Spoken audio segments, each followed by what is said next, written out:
Hello students, how are you all. कैसे हैं आप सब। आई होप आप सब अच्छे होंगे। आप सभी का स्वागत है पीडब्ल्यू फार्मा चैनल पर।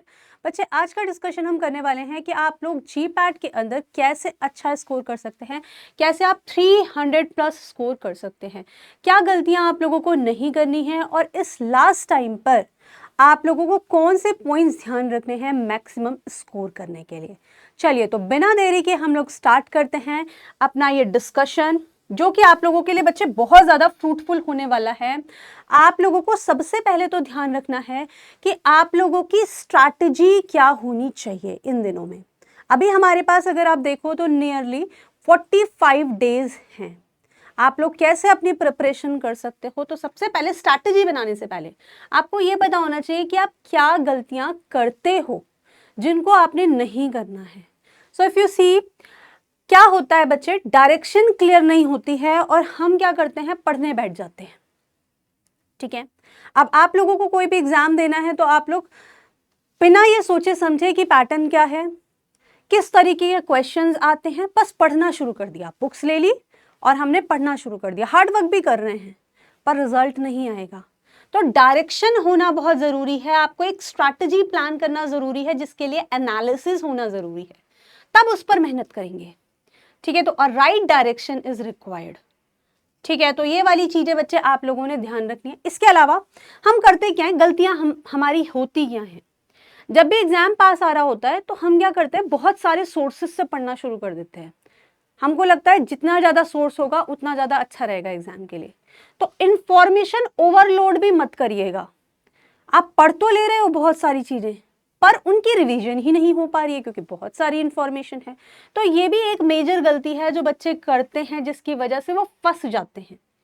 ठीक है, इसके अलावा क्या होता है कि फाउंडेशन बहुत वीक होती है ना। फाउंडेशन वीक है, स्ट्रैटेजी बनी नहीं है और आप लोगों ने सोर्सेज उठा लिए हैं जो जो हमको मिल रहा है, जहाँ जहाँ से हम देख पा रहे हैं कि इन बुक से पढ़ लेते हैं, टेस्ट सीरीज सॉल्व कर लेते हैं और इतना सारा इंफॉर्मेशन ओवरलोड हो गया है।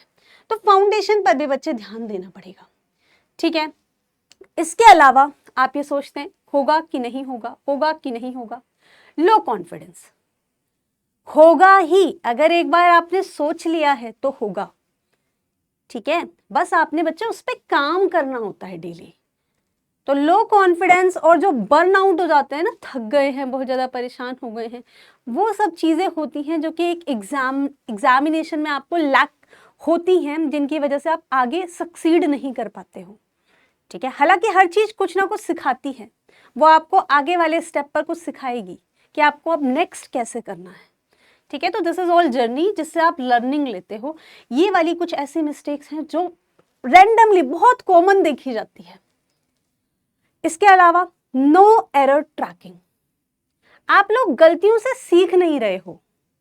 जब आप गलतियों से सीखोगे ना, तब आपको उस गलती को आपने समझा, एनालिसिस करी और आपको कॉन्फिडेंस आया कि हमें क्वेश्चन कैसे सॉल्व करने हैं। तो बच्चे, एरर ट्रैकिंग करना भी बहुत ज़रूरी होता है। ये कुछ ऐसे यू कैन से मेजर चीज़ें हैं जो देखी जाती हैं जब भी कोई बच्चा एग्जामिनेशन की प्रिपरेशन कर रहा होता है और ये सब गलतियां करता है। ठीक है, इसके अलावा अब बात करते हैं हम weightage that decide 300 plus score in GPAT.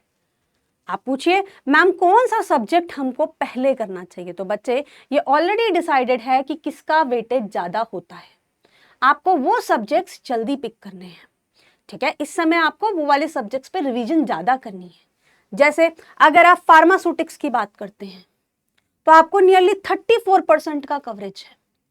इसके अलावा फॉलोड बाय फार्मास्यूटिकल केमिस्ट्री 31% का कवरेज है जो क्वेश्चंस आते हैं आप लोगों के एग्जामिनेशन में। इसके अलावा फॉलोड बाय फार्माकोलॉजी 27% का कवरेज है ना। देन फार्माकोग्नोसी 4% और जो दूसरे सब्जेक्ट्स हैं जैसे कुछ एनालिटिकल, बायोकेमिकल या माइक्रोबायोलॉजी, इस टाइप का थोड़ा सा पोर्शन जो आता है वो आपका 3% का है। तो मिला के टोटल आप अगर देखो तो यहाँ पे नंबर ऑफ क्वेश्चंस भी लिखे हुए हैं। 125 क्वेश्चंस आते हैं, 500 आपका स्कोर होता है, जिसमें से 300 प्लस एक अच्छी रैंक आप ला सकते हो अगर 300 प्लस स्कोर आपने किया है। पर उसके लिए आपने स्ट्रैटेजी बनानी होगी, उसके लिए आपको पता होना चाहिए कौन सा सब्जेक्ट इंपॉर्टेंट है, कौन सा सब्जेक्ट पहले करना है। ठीक है बच्चे, चलो अब यहां पर आपको यह समझ में आ गया कौन सा सब्जेक्ट मैम हमको पहले करना है। ठीक है, किस पर आपको फाउंडेशन अपनी बिल्ड करनी है, किसके क्वेश्चंस आपको ज्यादा करने हैं, क्योंकि वहां से क्वेश्चन आ रहे हैं। ठीक है, तो ये तो समझदारी होगी कि आपको ब्लूप्रिंट मिला हुआ है और आपको कौन से सब्जेक्ट पे ज्यादा कमांड करनी है, ज्यादा स्कोर करने के लिए। ठीक है, चलिए अब आगे बात करते हैं। डोमिनेट कौन सी चीजें हैं, मिनिमाइज कौन सी चीजें हैं। तो जैसा कि आप लोगों को बताया कि 92% कवरेज अगर देखो बच्चे पीछे के सब्जेक्ट का, ऑल ओवर परसेंटेज जो हमने देखी हर इंडिविजुअल सब्जेक्ट की, तो 92% कवरेज हमारा फार्मास्यूटिकल केमिस्ट्री कॉलेजी ने ले लिया। ठीक है, वेयर एज कुछ मिनिमाइज सब्जेक्ट्स हैं जिनको हम माइनर सब्जेक्ट्स या फार्माकोग्नोसी के कुछ आपके एरियाज हैं, वहां से जो क्वेश्चंस आते हैं वो थोड़ा माइनर एरिया के अंदर चला जाएगा।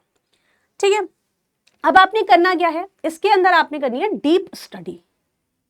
45 डेज है मैम, डीप स्टडी कैसे करेंगे बच्चे? आपको अपने जो 45 डेज है उनको डिवाइड कर देना है। 10 डेज के अंदर पहले डिवाइड करो उनको, स्ट्रैटेजी बनाएंगे अभी, ठीक है, जिसके बारे में हम अभी आगे बात करेंगे। लेकिन आपने सबसे पहले इन मेजर सब्जेक्ट्स पे फाउंडेशन अपनी थोड़ी सी प्रिपेयर करनी है इनिशियली 10 डेज के अंदर।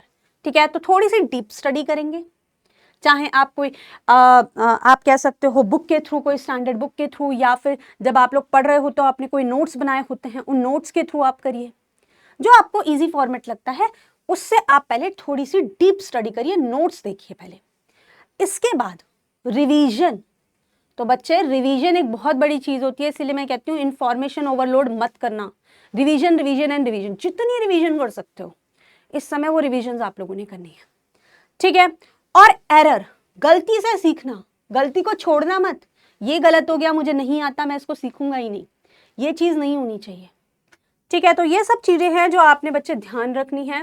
यहाँ पर अगर जीरो एरर स्टडी फ्रेमवर्क देखा जाए कि कैसे जीरो एरर हो, तो जीरो एरर के लिए पहले तो आपने एरर पकड़नी है अपनी, गलती हो कहाँ रही है हमसे। चाहे तो आप बच्चे जहां पर गलती हो रही है ना, जिस क्वेश्चन की, मान लीजिए क्वेश्चन गलत हो गया, आपने एक PYQ सॉल्व किया जिसमें से आपके 10 क्वेश्चन गलत हो गए, तो वो 10 क्वेश्चन के एक नोट्स बना लीजिए। तो नोट्स बना लीजिए जहां पे जिनको आप रिवाइज कर सकते हो कि ये गलती मुझसे होती है। अपनी एरर्स आइडेंटिफाई करो, अपनी वीक सेक्शंस आइडेंटिफाई करो, तब उनके नोट्स बना लो। उसी वक्त लास्ट टाइम में उसी को एक बार देख लो, शॉर्ट लिखकर, वो आपने लास्ट टाइम में देख लिया, वो याद आएगा। ठीक है, वो आपको बच्चे बहुत ज्यादा हेल्प करने वाला है। तो यहां पर आप लोगों ने करना क्या है, कॉन्सेप्ट लॉक। पहले आपने कॉन्सेप्ट लॉक करना है, अपना जो कॉन्सेप्ट बना हुआ है उसको अच्छे से तैयार करना है। वो एक बार लॉक हो गया तो उसके बाद फिर बच्चे आपको PYQs की मैपिंग करनी है, प्रीवियस ईयर क्वेश्चंस जो आए हुए हैं, ठीक है, उनको तैयार करना है। स्टार्टिंग के 10 दिन लगा लीजिए कॉन्सेप्ट के लिए, क्या हो रहा है, क्यों हो रहा है, व्हाई, व्हाट, सारी चीजें। फिर PYQs कर लीजिए, 5 साल 6 साल 10 साल जितने आप कर सकते हो 10 दिन के अंदर, अगले 10 दिन में आप ये चीजें कर लो PYQs। और उसके बाद एरर एलिमिनेशन, जब PYQ सॉल्व कर रहे होगे तो जो गलतियां निकल रही होंगी उसमें से एरर को आइडेंटिफाई करके उनको एक नोटबुक में लिख लो, ऐसे पॉइंटर्स बना बनाकर। ठीक है, तो एरर नोटबुक बना लो, तक कंफ्यूजन लिस्ट बना लो, जहां से आपको कंफ्यूजन होती है, आपको पता है ये चीज बार बार मुझे याद करनी पड़ती है, तो उसको लिख लो कहीं, लास्ट में देख लो, है ना। तो ये सब चीजें करोगे अगर आप, तो आप लोगों का बहुत ही अच्छा स्कोर आने वाला है, क्योंकि डायरेक्शन आप लोगों को मिल गई है। ठीक है बच्चे, चलिए अब बात करते हैं एक्यूरेसी लॉक के ऊपर। क्या एक्यूरेसी मानी जाएगी, किससे आप एक्यूरेसी बढ़ा सकते हो अपनी? तो पहली चीज है मॉक टेस्ट। ठीक है, आप टेस्ट लगाओ, क्योंकि सब आपका पेपर पैटर्न क्या है, पेपर पैटर्न MCQs है, multiple choice questions, multiple choice question आते हैं आप लोगों के, तो आप लोग मॉक टेस्ट लगाएंगे, आप लोग उसकी एनालिसिस करेंगे। PYQs जो प्रीवियस ईयर पेपर्स आते हैं उनकी एनालिसिस करो, उसमें से गलतियां ढूंढो। ठीक है, एरर को क्लासिफाई करो, किस तरह की गलतियां आप ज्यादा करते हो। आप केमिस्ट्री से गलतियां कर रहे हो, आप सुटिक्स के कोई पार्ट से गलतियां कर रहे हो, टैबलेट कैप्सूल के कोई सेक्शन से गलती कर रहे हो, एनालिटिकल पार्ट से गलती कर रहे हो, उसको आइडेंटिफाई करो। ठीक है, और उसको ठीक करना जरूरी है, छोड़ना नहीं है, करेक्शन करनी है, कॉन्फिडेंस डेवलप होगा आप लोगों के लिए। ठीक है, तो ये सब चीजें बच्चे करनी है, और कोशिश करो फिर उसको दोबारा री अटेम्प्ट करो। ऐसे नहीं है कि 20 आपने मॉक टेस्ट लगा लिया उसके बाद आप 20 और कर रहे हो नए, उन्हीं 20 को रिवाइज कर लो। तो कम करो पर रिवीजन ज्यादा करो, कॉन्सेप्ट डेवलप करो, और PYQ से कॉन्सेप्ट डेवलप करना बहुत ही जरूरी है। PYQs आप लोगों के कॉन्सेप्ट को डेवलप करता है। क्वेश्चन करो, कॉन्सेप्ट डेवलप करो, क्वेश्चन करो, कॉन्सेप्ट डेवलप करो। कौन से कॉन्सेप्ट से क्वेश्चन आए हुए, ठीक है। तो ये चीजें बच्चे अगर आप लोग करते हैं तो मुझे लगता है कि एक बहुत ही अच्छा स्कोर आप लोगों का बन जाएगा, ठीक है। चलिए, अब इसके अलावा अगर आप देखो नंबर ऑफ डेज आपके पास क्या है, अभी 45 डेज है, तो मैम कैसे प्लान करें? आप 10 दिन, 10-15 दिन कॉन्सेप्ट के लिए लगा लो, 45 से 31 डेज नियरली। लास्ट जब 30 दिन आपके पास बचेंगे उतने टाइम तक आप अपना कॉन्सेप्ट करो, फार्मास्यूटिक्स का, केमिस्ट्री का और कॉलेजी का, ठीक है। नए नए सोर्सेज मत उठाना, जो आपने पहले से पढ़ा हुआ है उसी में से देखना, अपने नोट्स में से देखना, ठीक है। इसके अलावा जो बचे हुए आपके पास 30 से 20 डेज के आसपास होंगे, 10 डेज होंगे, उसमें आप लोग क्या करना, PYQs जो आपके प्रीवियस ईयर क्वेश्चंस है 10 साल के, 5 साल के, वो आप कर लीजिएगा, और उसमें से गलतियां ढूंढकर उनकी एक नोटबुक में उनको मेंशन कर लीजिएगा कि हाँ कहाँ कहाँ गलतियां हो रही हैं, ठीक है बच्चे। उसके बाद बचे हुए जो आपके पास 20 से लेकर 10 दिन के आसपास, 11 के आसपास, इतने दिनों में आप लोग थोड़े से कुछ अलग टेस्ट सीरीज फॉलो कर सकते हो। मॉक डोमिनेशन फेज जिसको हम बोल रहे हैं, जहां पर आप मॉक सॉल्व करोगे, टेस्ट सॉल्व करोगे, तो आपके नए टेस्ट सॉल्व होंगे, आप लोगों को कॉन्फिडेंस आएगा मेरी तैयारी अच्छी हो गई है। इसके अलावा बच्चे बचे हुए 10 से 6 मतलब 5 दिन लगभग आप देखो तो यहाँ पर आप short note, formulas, flow charts देख सकते हो, उन्हीं को रिवाइज कर सकते हो। सुबह में आपने रिवाइज कर लिया, रात में थोड़ा सा रिवाइज कर लिया, ऐसे कर सकते हो। और बच्चे लास्ट का फेज जो है इसमें ज़्यादा परेशान नहीं होना। जो बचे हुए 5 से 1 दिन है, ये टाइम ऐसा है कि अपने पे भरोसा रखो, और जो आपने नोट फॉर्म बनाई है, एरर एनालिसिस करी है, जो आपने शॉर्ट शॉर्ट पॉइंट कहीं लिखे हुए हैं, उन्हीं को लास्ट में एक बार देख लेना, ठीक है। ये चीजें तो बिल्कुल नहीं करनी, नई किताब नया टॉपिक उठा लिया, या आप अपने आप से गेस करना स्टार्ट कर दिया, स्किप एनालिसिस ही नहीं कर रहे हो, एरर ही नहीं देख रहे हो, ओ बहुत ज्यादा अटेम्प्ट कर रहे हो, बहुत सारी चीजें आपने उठा ली हैं, वो सब चीजें भी नहीं करनी है, ठीक है। तो मिनिमाइज करनी है आपने, बहुत वर्क को मिनिमाइज करना है, इंफॉर्मेशन ओवरलोड को मिनिमाइज करना है। क्वेश्चन वही करने हैं जो आप लोगों को ठीक लगते हैं, 90% जिन पर श्योर हो, ठीक है बच्चे। तो अगर आप ये सब चीजें फॉलो कर रहे हैं तो आप लोगों का बहुत ही आसानी से होने वाला है। माइंडसेट आपका क्या होना चाहिए, आप कैसे, आपकी एक्यूरेसी कैसे आएगी, तो ये कुछ पॉइंटर्स हैं बच्चे जिन पर आपने ध्यान देना, और ये चीजें नहीं करनी।